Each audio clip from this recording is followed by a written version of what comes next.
আসসালামু আলাইকুম রহমতুল্লাহি ওয়া বারাকাতুহু। নাজমুল এগ্রো ফার্মের পক্ষ থেকে সকলকে জানাই স্বাগতম। আমি গরুকে দানাদার খাদ্য মেপে খাওয়ালেও খড় কিভাবে খাওয়াই? আমাদের সবার মনে অনেক প্রশ্ন যে একটা 200 কেজি লাইভ ওয়েট ওজনের গরুকে প্রায় 3 কেজি পরিমাণ দানাদার খাদ্য দিচ্ছি, খড় কতটুকু দিব? আসলে আপনাদের খামারি ভাই বোনদের উদ্দেশ্যে একটা কথা হচ্ছে, খড় আসলে গরুকে কিন্তু মেপে খাওয়ানোর বিষয় নয়। কারণ একটা গরুর পেট কিন্তু অনেক বড় থাকে। ধরেন একটা গরু 70,000, 80,000 অথবা 1 লাখ টাকা দামের একটা গরুর কিন্তু পেট অনেক বড় থাকে। এই পেটটা ভরাতে গেলে আপনার কিন্তু প্রচুর পরিমাণে একটা গরুকে প্রায় 10 থেকে 12 কেজি 15 কেজি পরিমাণ দানাদার খাদ্যের প্রয়োজন, এবং এত খাবেও না। এবং আপনি যদি বেশি পরিমাণ দানাদার খাদ্য দেন, গরুর জন্য ক্ষতিকর, গ্যাস হবে, নানান ধরনের সমস্যা হবে। তাহলে এই পেটটা আপনি ভরাবেন কিভাবে? কারণ তার তো পেট ভর্তি রাখতে হবে। এই পেটটা ভরানোর সহজ উপায় হচ্ছে খড়। খড় একটা রুটিন মাফিক অথবা নিয়ম মাফিক তার সামনে আপনি দেয়া রাখবেন, সে তার মতো খাবে। কিন্তু এখানে কথা হচ্ছে শুধু খড় খাওয়াবেন না।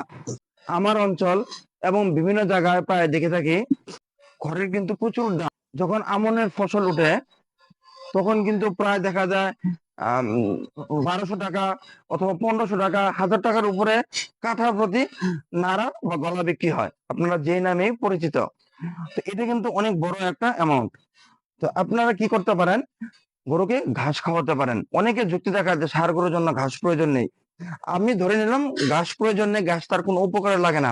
কিন্তু আপনি যে এই খড়টা দিচ্ছেন, এই খড়ে কিন্তু একটা, তো এই খড়ের কিন্তু একটা আপনাকে কঠিন একটা সাপোর্ট দিবে। আপনি ঘাস লাগাতে পারেন, খড় এবং ঘাস একসাথে দিবেন, তার পেটটা ভর্তি থাকবে, এবং ঘাসটাও কিন্তু সে রুচি সমেত খাবে। কারণ গরুর প্রধান খাদ্য হচ্ছে সবুজ কাঁচা ঘাস অথবা সাইলেজ, এগুলো হচ্ছে গরুর প্রধান খাদ্য। কিন্তু আমরা দানাদার নির্ভর হয়ে গেছি গরুর প্রতি। এবং আমি গরুকে কিভাবে খড় দেই আপনাদের সাথে যদি একটু শেয়ার করি। সকালবেলা আমি গরু সেরে ঢুকেই প্রথমে দানাদার খাদ্য দেই। দানাদার খাদ্য দেওয়ার পর নিচে পরিষ্কার করি, গরুকে খড় দেই। এই খড়টা সে 1 ঘন্টা 2 ঘন্টা পর্যন্ত খায়।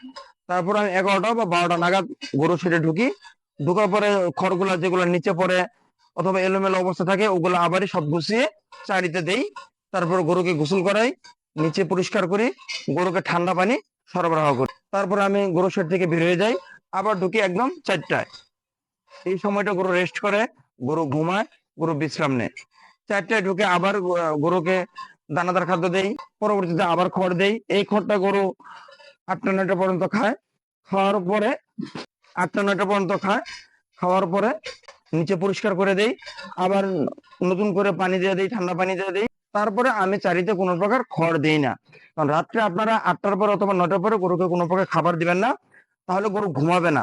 গরুর চারিতে যদি খাবার থাকে, গরু একটু পর পর দাঁড়াবে, খাবে, তার ঘুম হবে না, সে ঠিক মতো বিশ্রাম নিবে না। এই জন্য আপনার 9টার পরে টোটালি খাবার বন্ধ করে দিবেন, এবং সকালে ঘুম থেকে উঠে আবার খাবার দেন।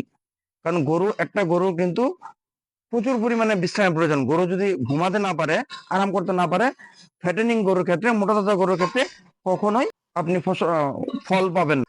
তো আমার সর্বশেষ কথা হচ্ছে, খড় আসলে গরুকে খাওয়ানোর, মেপে খাওয়ানোর বিষয় নয়। তো আপনারা খড় ইচ্ছা মতো গরুর সামনে দিয়ে রাখবেন, একটা রুটিন মাফিক দিয়ে রাখবেন। সকলে ভালো থাকবেন, সকলে সুস্থতা কামনা করছি। ধন্যবাদ সবাই।